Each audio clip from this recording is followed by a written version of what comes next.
Concluo de novo, dizendo sobre a minha inconformidade com a ausência da Zambelli no Brasil.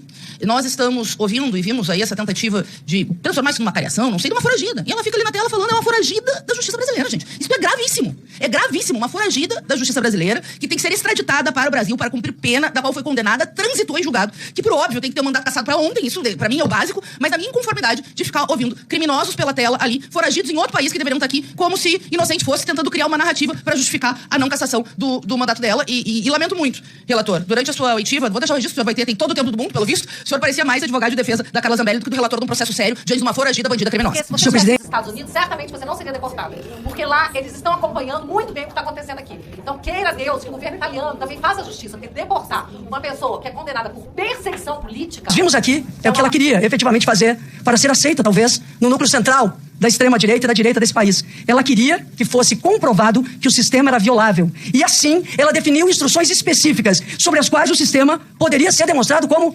violável.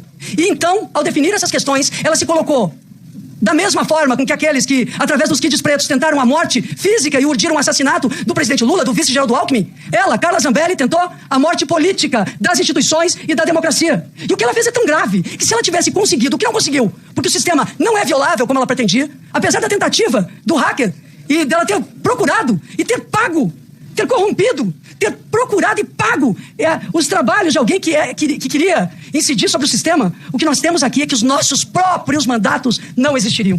Nós, Câmara dos Deputados, eleitos e eleitas em 2022, estaríamos aqui? Não, não estaríamos. Mas não estaríamos também se tivessem conseguido a ditadura que vocês queriam. Que aqui os defensores de Carla Zambelli, neste momento, os mesmos que a abandonaram, não é? Neste momento, tentam, numa condição de teatral, defenderem o indefensável. Os nossos mandatos, deputadas, sagrados pelo voto popular, seriam colocados em risco. O mandato do presidente e do vice, mas os nossos. Por isso, Carla Zambelli não merece dessa casa o direito de defesa? Já teve. Ela não merece dessa casa a consideração, porque nós estamos aqui, geração após geração, por uma democracia que não caiu do céu, que teve gente que foi torturada, morta, e que nós não permitiremos, e pedimos o bom senso dessa casa. Anistia é absurdo. Tentar uma anistia diante de crimes gravíssimos, como vocês cometeram contra o país.